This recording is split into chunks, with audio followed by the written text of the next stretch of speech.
I forgot to mention, some of you probably already know, Alex and Kelly made a film prior to this, their first feature called St. Francis. And it's a good one too. You guys just make good ones. Was nominated for a Spirit Award for the John Cassavetes Award. And then I think, did you guys win South by Southwest for St. Francis? We got a special jury prize and the audience award. Yeah. So Yeah. we do Congrats. We colloquially say we won South by, but other films did also win South by.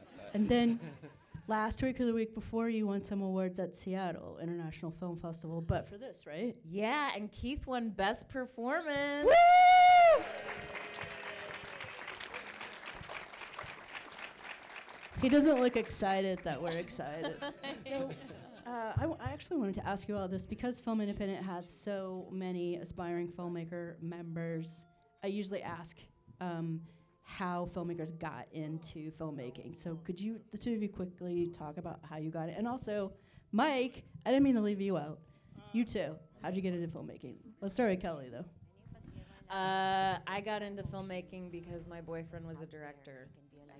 This guy. No, I had been in, I just done theater for forever and knew that I wanted to write.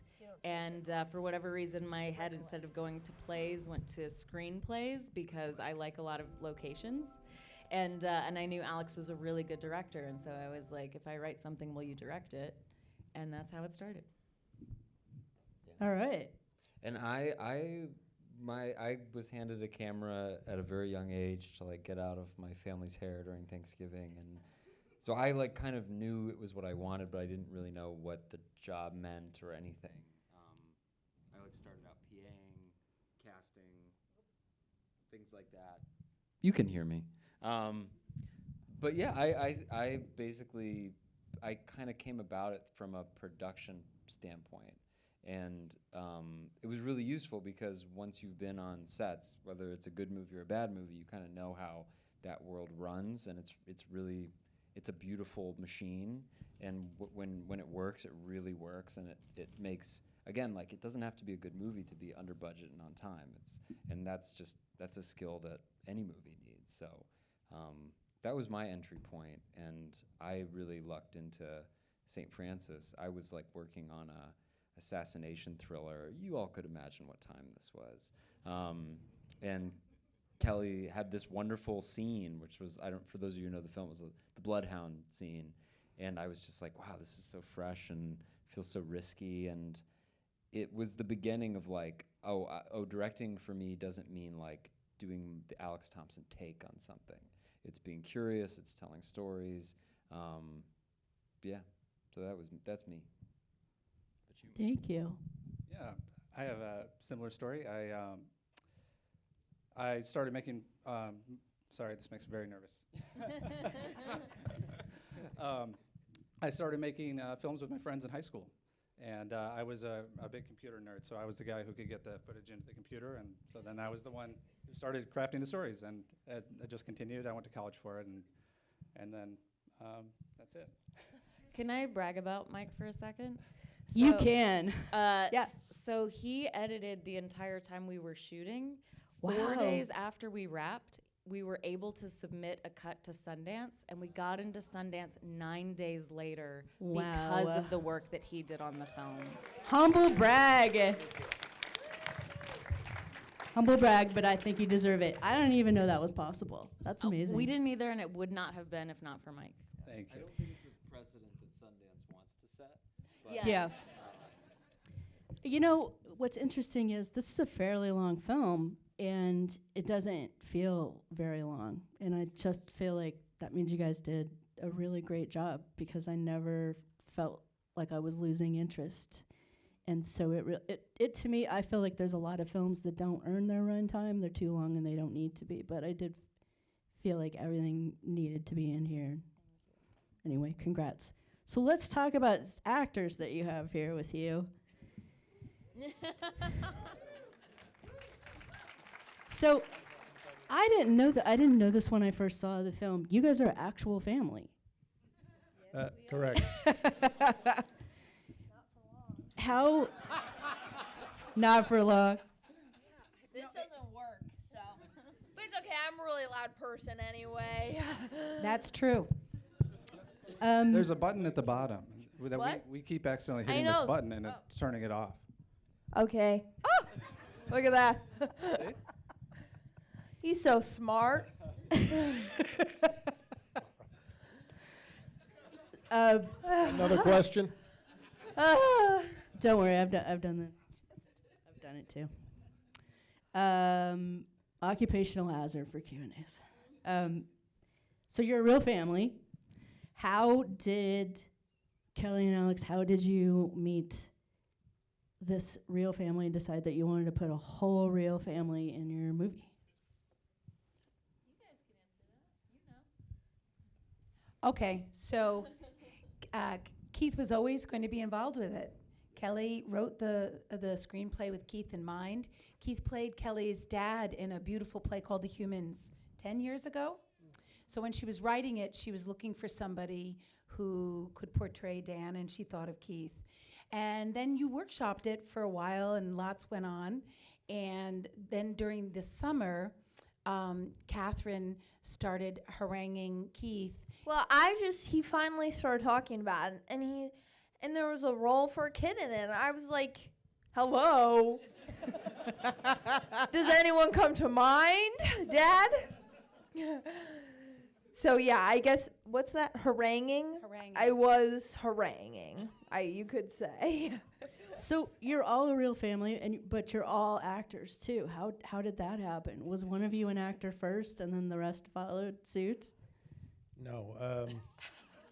I was an actor, and Tara was an actor, and we met in college and eventually moved to Chicago and acted in the theater and television film there, and then we had a child. A lot of people say I'm a Nepo baby, and I didn't know what that meant, so I had to Google it, and it turns out it means like if your parents do something and then you do it, I think. They know what a Nepo baby is. Okay. I think that's the right definition, right? Okay. It is. So yeah, and I was pretty much, my mom has a theater company, so growing up I was just always in the Chicago theater scene. Which theater company is yours? It's called Rivendell Theater Ensemble. That was my light board that Oh. you saw on stage. And I was a regional Chicago theater actor myself. I wore my "Come On, Feel the Illinois" T-shirt. Yeah. I'm from Southern Illinois, but I lived in Chicago 11 years. One of the things I loved about this movie is that all the theater stuff is so right. All that space where they're rehearsing just brought up really specific memories for me. I did a lot of shows at the Bailiwick when it was open on Belmont, and it was not the cleanest place. One time we were doing a show and there was like obviously a dead animal in the wall or under the stage or something, and when like right near our dressing room. And we, kept telling the director of the theater, David Zach, something's dead in here. Please get it out, please get it out. He's like, we sent someone to crawl under the stage. There's nothing under there. So anyway, you know what I'm talking about. If you've done a lot of shows in small-time theater, and you guys know what I'm talking about, yeah, too. we sure do. You've done a lot of shows. Yeah. Too. I actually did all the trailers for Pride Films and Plays up until like a couple of years ago. So I don't think mine works either. Press the button. I was just gonna say I actually did all the trailers for Pride Films and Plays before David Zach wasn't in that anymore. But small world. Wow. Not useful for the audience, but Shut for up. you, one-on-one. Get out. Interesting. I knew we were going to be besties when I saw you. I think the takeaway from that in regards to how it impacts the film is that Chicago has a really amazing, tight-knit theater community. Yes, they do. And everybody in the film, and again, this is much credit to Kelly and Alex, is a professional theater actor in Chicago, and I think part of the beauty of those ensemble scenes is that everybody's coming from an ensemble mentality and wanted to be there, and it was really a beautiful thing to witness. So speaking of that, I'd like to hear from the actors and also the directors. Just what's your process working? The scenes are so beautifully directed. Do the both of you like to work with performers and direct performers, or is that kind of one of you's favorite thing to do? No. Both of you do? Yeah. Yeah, it's like a... No, you go ahead. I was just going to say it's like a lucky accident that it works out. But I think the nice thing about being on set is that anything is possible. You're not like chasing a finite thing. You are eventually moving on, but you can explore, you can experience different things. So there's actually a lot of room for us to both work, Right. which is really nice. Yeah, and maybe we have different notes. That's something that was actually really fun, is we would do sort of, not all the time, but every once in a while there would be one version of it where I would say, like, I would come in and give a note, and then Alex would come in and give a very different note, and the actors Yeah. were so nimble they were able to do both, and it was really fun getting to explore in the edit, like, oh, we can really shape a scene in a lot of different ways. So for the actors, each of you, did you have in particular a scene that was just really hard that Alex and Kelly like really helped you through? There's some intense scenes in that movie. I think there were moments because we shot all of the family sequences the first week, and they were really incredibly helpful at reminding us to hold on to the tension.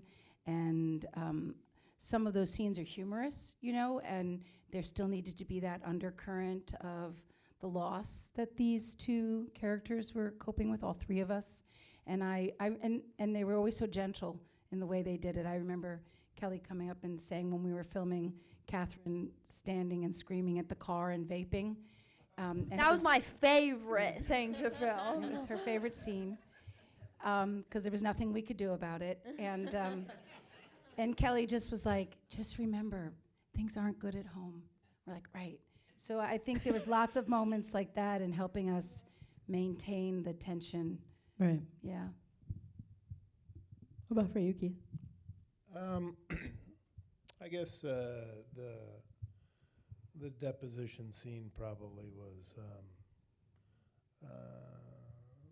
the most challenging because you know it was done in one take a couple of different times, and I had to hold back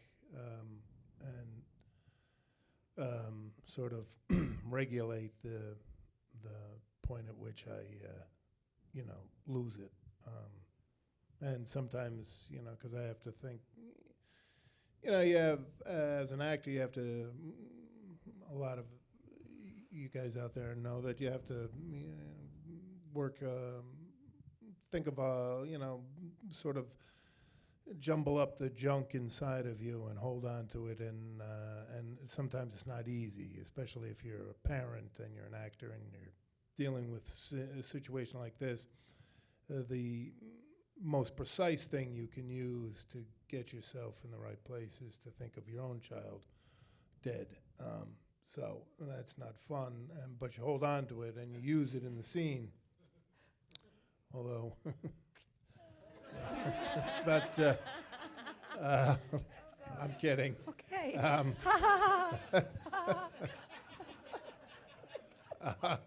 So I. This is why we don't let him answer all. Right. I should have won. My mic should have been the one that was dead. But that was probably the toughest one. I was going to say to Katherine, maybe you should say that your parents are Nepo parents because you were actually in a big film before this. You were in... I was. Are You There, God? So you're really more famous than your parents. Not really. I was in Are You There, God? It's Me, Margaret. Yeah, See, you you got probably fans. didn't know because I filmed in 7th grade and I had a very round face. I played Gretchen. I had the glasses on. I was the girl who got her period first. Spoiler alert. If you didn't know. But yeah, so, and I think that was actually that was the first big film that I had ever done. It was really my first thing, and it was really helpful to learn, how to do stuff on set. And I didn't really understand. Actually, I didn't really understand when they said action, you were supposed to go. And I would get a little confused sometimes on Margaret. So I think it was really good that I had that coming into Ghostlight. And then on Ghostlight, I learned even more because I was on set pretty much the whole time. Yeah. So, yeah. I was going to say, Keith, you and Katherine did so well at those Shakespeare scenes. Have you guys done a lot of Shakespeare before doing this movie? Well, I read Romeo and Juliet for 9th grade English class, and so we had to do that. How were you so good in those Shakespeare scenes, Katherine? Okay, so I have a feeling. in the prologue, I had already analyzed the whole thing for 9th grade because my mom helped me. That's the answer. Because 2 months before we started filming, she printed out the prologue and the prince's speech at the end and said, "We're going to learn this, okay? You're going to memorize it. We're going to analyze it." And she made me, work on it So, yeah. Had you and Alex directed Shakespeare before? No. I don't think so. No. Maybe that's the key to it. Maybe it was so great because everyone was just coming into it fresh. Just like, Yeah, I mean, before this, I did not like Shakespeare. I know I have a particular problem with it too. Yeah, and Just that not a lot of people do it well, I don't feel like. And so it was fun. It was interesting to watch these people do this. It was more interesting to see them do it. I feel like so often people make it really precious rather than making it as grounded and messy as possible, and I think that's why I find the final death scene so moving. Is it's I think one of the first times you and Leo DiCaprio, I think have done it, really beautifully. My favorite line from the movie: Leo DiCaprio doesn't look like that anymore. No, he doesn't. That was an ad lib. Keith gave that line to Katherine to say. The one that. What was the one that didn't make it in about River Phoenix? But River Phoenix is better looking because, oh my God, I love River Phoenix. I do think something that hits me every time I watch is there are Shakespeare scenes in the film that are incredibly moving and nuanced and like sort of there to be, to be sat with it, particularly the death scene. But I also like that it's such a vehicle for these characters' joy and play. Yeah. Like seeing you, Keith, in the Romeo. It's so fun and so sweet. And I just remember how easy it was to shoot all that stuff. The fight with Mercutio it's just fun and a lot of It was play. interesting because I saw this film at South by at the same time that I saw Sing Sing with the new Coleman Domingo film. I felt like there was a lot of parallels because it's about a group of people in jail doing a play. Yeah. And it also, it had some of the same feeling, like these guys are so great because they're so fresh and so passionate about what they're doing. I noticed that you did your post sound at Skywalker Sound. Did you guys get one of George's pro bono deals where he? No. I don't know that they can afford to. Do they do it anymore? No. We got a great deal. We love them, and we sort of have an open. And we've done 4 films there, so it's like an open invitation. But you do have to knock at the door. But yeah, they're lovely. Tom Myers is our person over there. I've been to that facility 3 times. It just blows me away. Their poster collection, like everything. Yeah. Yeah, we used to take, when I worked for LA Film Festival, we used to take our filmmakers to Skywalker Sound. And they'd always make a big deal about how they did post for free on a certain number of indie films. But I will say that they basically did post for free on St. Francis, okay. which was for filmmakers in the room, I sent a rough cut to info@skysound.com and got an email back 3 hours later from John Knoll, who was like, "We'd love to work on your film." And so, not that anybody needs any advice, but like, go for it, Yeah, they might. I think it's .org. So who knows? You didn't hear it from me. They are super nice, and also you get to see George Lucas's house and his props collection, which, as you can imagine, is amazing. What do I want to? Oh, okay. So, can we talk about the maybe ghost scene? Love to. Is that something that you knew early on you wanted to have in, or something that came along as an idea like later? Or? No, from the very beginning, I knew that at the end he would maybe see his son's ghost, and it's because we're dealing with Shakespeare. How can there not be a ghost? And also, by doing the work, his wife says you don't get to be the hero without doing the work, and doing the work is empathizing with his son rather than judging his son. And by doing that, I think he's able to see his son again. And that's it. But I will say, my dad saw this movie at Sundance, and we were talking about it afterwards, and he was like, "There's a ghost in it? Where?" And so then at the next Q&A that he came to, he raised his hand and he was like, "Did anybody else not get that there was a ghost?" He was like, "You gotta tell people that." So if you didn't get it, you're in good company with my dad. That's a dad for you. It was. It had to be way more on the nose, Kelly. Well, what's interesting about that scene is, I hope you all enjoyed it. It was at Sundance and South by, it was too dark. And so we actually ended up going back into the color. And actually, that was one of the scenes that we adjusted the timing for the edit, right? It was a real sweet spot between everything lives in this shot, reverse shot. But then you've got Daisy on stage. There's a lot going on. So it was really particular. We worked really hard to get across what was in the script on screen. Yeah, and the way that it's written in the script is it's also borderline ambiguous, that he just sees a silhouette. And that then when the lights come up, it's Lucian. And in the script it says maybe it's been Lucian the whole time. So it's meant to be very shrug. Yeah. Maybe. So I'm going to ask one more question, but it's for all of you. All of you are living in Chicago and working in Chicago, right? Not mine. Oh. Oh, you live here in LA. What's your home address? Can we call you? I had a particular feeling when I was living and working in Chicago that despite Chicago having such a vibrant regional theater scene, it didn't count as high on people's lists as in the entertainment world. Like, it felt like what people from the coasts out here, New York, just wondering how that affects you. Do you just feel like it doesn't matter to you, like the work that you're doing is more important than what any of the people think? I'm just wondering if anybody else perceives that in Chicago.